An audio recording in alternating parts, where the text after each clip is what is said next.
About 6 years ago, I started this process that I'm gonna show you, and within 5 to 7 days, I had almost all of my egg layers laying. It's magic. Let me tell you all about it. Hello, welcome back to Paragon Ridge Ranch. Chrissy here. Today's video is going to be about why do my hens not lay after their molt. Came up with a remedy about 6 years ago on how to make my chickens lay eggs. In August, they usually molt and they stop laying, which is fine, but then they do not start until the spring.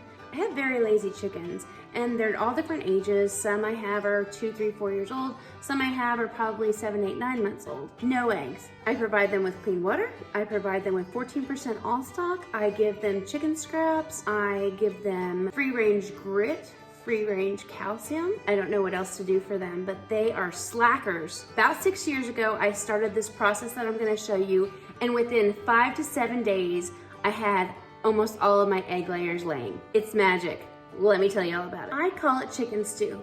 So chicken stew here at the Shulin home means anything left over from dinner within 1 to 2 days that's still edible, still safe, mold-free, and not bad for your chickens can be given as scraps. But what I do is something a little bit different. First, I start with a stock pot, spaghetti pot, whatever you want to call it, and I fill it about halfway up with water.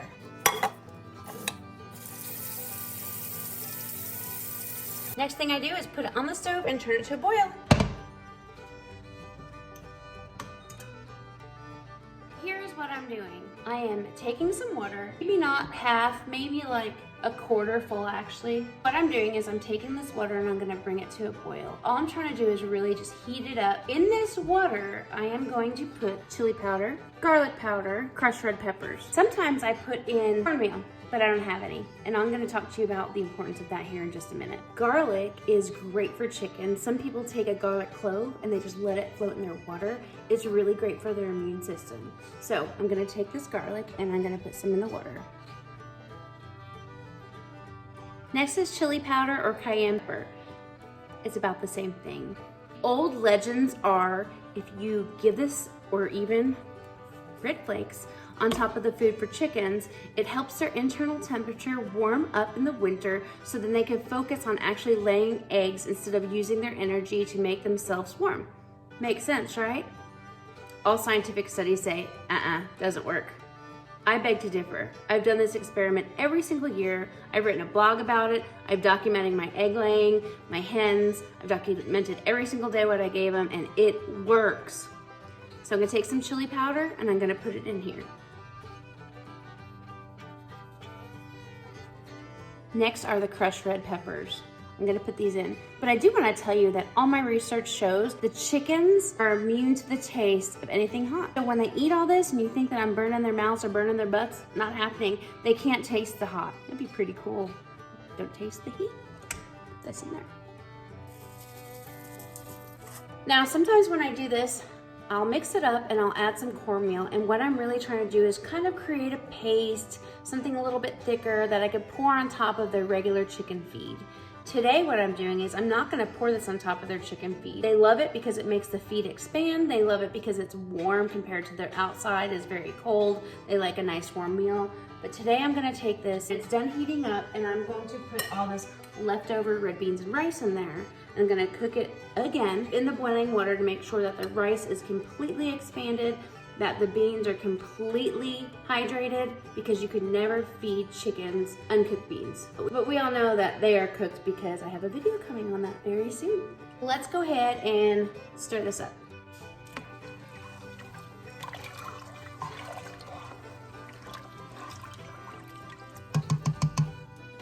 I call it chicken stew is because I clean out the refrigerator and I try to put anything I can. Sometimes I do it on the stovetop and sometimes I do it in the Instapot. So it just depends on how I'm feeling that day or what I have time to make. So today is leftovers. Tomorrow we should have some leftovers, and I mean just leftover on the plates of the children. I mean they open a bag of chips that's half eaten and they throw it away. I'm talking leftovers that are okay for chickens. Tonight we're gonna have pulled pork and we're gonna have coleslaw, kind of vegetable. So whatever left over, I can pour into a pot for the chickens, put it in the refrigerator, and then make a chicken stew tomorrow. Sometimes I just clean out the fridge. Sometimes there's pasta left over from the day before. Sometimes there's lettuce left over. Sometimes there's vegetables. Sometimes there's meat. They're little velociraptors. They're carnivores. They love meat. Sometimes I make them some meat that looks maybe a little frostbitten from the freezer, but I know it's still okay, and I've only had it in there for a few months. So sometimes they get venison, sometimes they get steak, sometimes they get pork. About 6 years ago, I started this process that I'm gonna show you, and within 5 to 7 days, I had almost all of my egg layers laying. It's magic. Let me tell you all about it. They like it all. Something I almost forgot was oregano. Now, oregano acts as an antibiotic to chickens. So some people give them fresh oregano, some people give them dried oregano, and some people actually put oregano oil over their food. So why not? If you have it, put it in. Something that I don't give them is ginger. A lot of people give their chickens ginger, whether it be fresh, whether it be leftover from juicing, whether it be dried and ground. This acts as an antioxidant, so their egg performance becomes a better egg, meaning they have more antioxidants in their eggs after they're given this ginger. So when they lay, they're actually producing better eggs for you and your family to eat.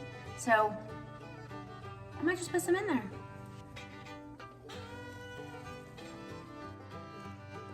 You guys, it smells so good.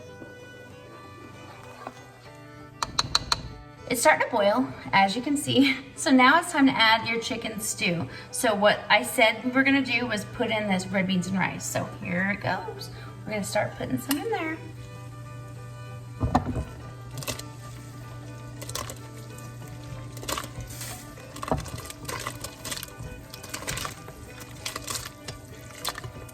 I'm gonna let this come back to a boil, and then I'm gonna turn it down to 2 and just keep it on a really low temperature.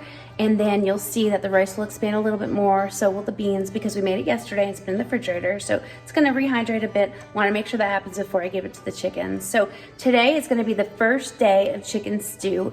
And of course, I'll know our measurement is 0 eggs because I have 0 eggs. I have to bum them from my neighbors who have tons of eggs, because who knows why, but this is Chrissy's luck. No eggs, slackers on the farm. What else is there? While that comes back to a boil, and then of course we're gonna go to a simmer just for a little bit, and then I'm gonna turn it off and remove it from the stove. Then it will need to cool off before I take it out to the girls. I wanted to share with you some of my blog posts, tell you exactly what my experience was, and it's gonna bring back some really good memories. So let me read this to you.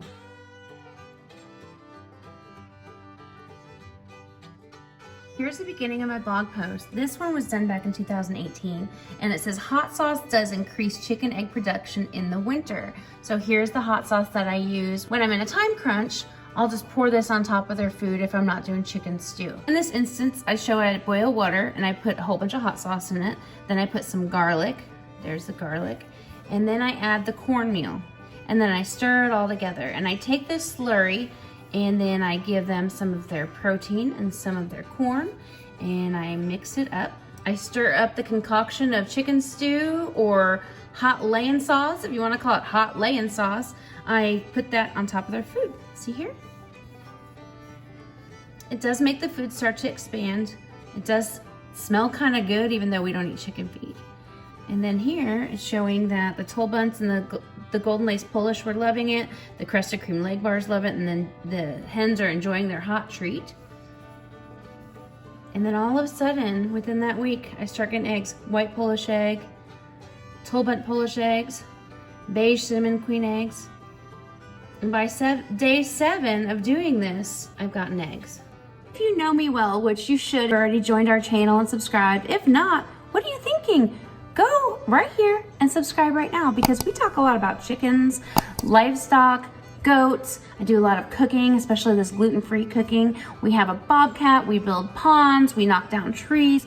We just overall are outside all the time doing fun things with the kids, and then doing more serious stuff like gardening or vermiculture. We're really family friendly, and we do lots of things together. And then I really think that you could learn from me, and then in our interactions on the YouTube channel, then I could also learn from you. I challenge you right now, go make some chicken stew, go make some hot sauce, chicken juice, whatever you want to call it today. Go give it to those slackers and see if you could follow me on this journey for the next 7 days. And we can compare notes and we can comment down below and talk about how many eggs we got each day and what we did with different variations of the recipe. This is gonna be so much fun. It is done and it's cooled off enough to go give to the chickens. So let's head out there and I'll show you what else I do with it. We are in the barn with our chicken stew, hot chicken marinade, whatever you want to call it. Let me show you what I'm going to do with it now.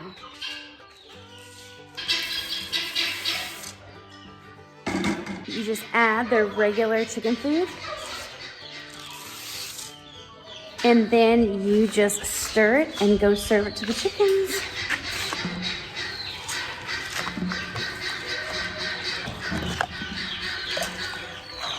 And what that does is it takes all that extra wetness and it absorbs it into the chicken feed. So I'm not walking around with like this hot broth and, you know, because the goats like to jump on me and everyone loves to see mama. This way it just expands and it just gives them more food to eat. Let's go give it to them. This is the fun part, trying to carry this out here with goats and chicken. Let's go feed them their chicken stew.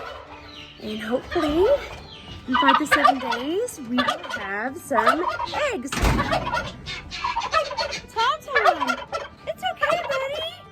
It's okay. Okay, I had to throw them some grains just so I can get out here and see the chickens. They're gonna be so excited and happy to see me. Come on, Silver Bullet. Come on, Silver Bullet. Silver Bullet. That darn guinea doesn't listen. Does your guinea listen? Mine doesn't listen. Girls, I'm excited. Look what Mama's got. Okay, I'm coming in. Nope, Gracie, no, baby. Back up, Gracie. Gracie, you cannot be a chicken today. Back up, nope. Oh, no. Oh, Gracie, oh my God. Gracie, come on. You're not a chicken, Gracie. Come on, Gracie. I can't win them all. Gracie, oh my God. Gracie, come on, baby. Gracie! Hard. Look out, baby girl. Hey, I was gonna put it in your feed trough. Girls, can I like give this to you some other way? Here it is. Start laying some eggs, babies. There you go.